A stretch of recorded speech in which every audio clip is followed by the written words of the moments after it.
Zee 24 तास एक पाऊल पुढे। कोळसा घोटाळ्याच्या सीबीआयच्या अहवालावरून सुप्रीम कोर्टानं सरकार आणि सीबीआयला फटकारलंय।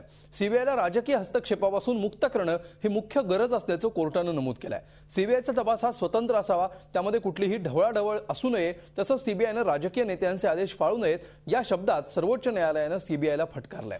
8 मार्चला हा अहवाल कुणाकुणाला दाखवण्यात आला आणि कुणाच्या सांगण्यावरून हा अहवाल बदलला अशी विचारणाही सुप्रीम कोर्टानं सीबीआयला केली आहे। या अहवालात झालेल्या बदलांबाबत 6 मे पर्यंत प्रतिज्ञापत्र सादर करण्याचे आदेशही कोर्टानं दिले आहेत। कोळसा घोटाळ्याच्या अहवालात झालेल्या बदलाबाबत अंधारात का ठेवलं असा प्रश्नही सुप्रीम कोर्टानं विचारलाय।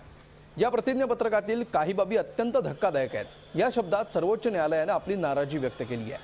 आता या प्रकरणी पुढची सुनावणी 8 मेला होणार आहे।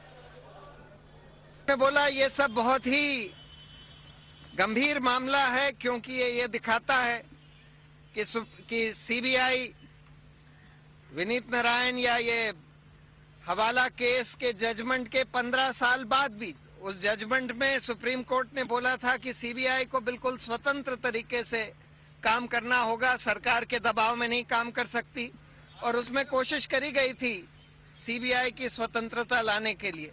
लेकिन उन्होंने बोला कि आज उस जजमेंट के 15 साल बाद भी हालात ऐसे हैं रही और सरकार के दबाव में और सरकार के लोगों के दबाव में आ जाती है, और इसलिए सबसे अहम जरूरत आज ये है कि सीबीआई की स्वतंत्रता को कायम करने के लिए और क्या क्या कदम उठाने की जरूरत है वो सब उठाए जाएं। झी 24 तास एक पाऊल पुढे।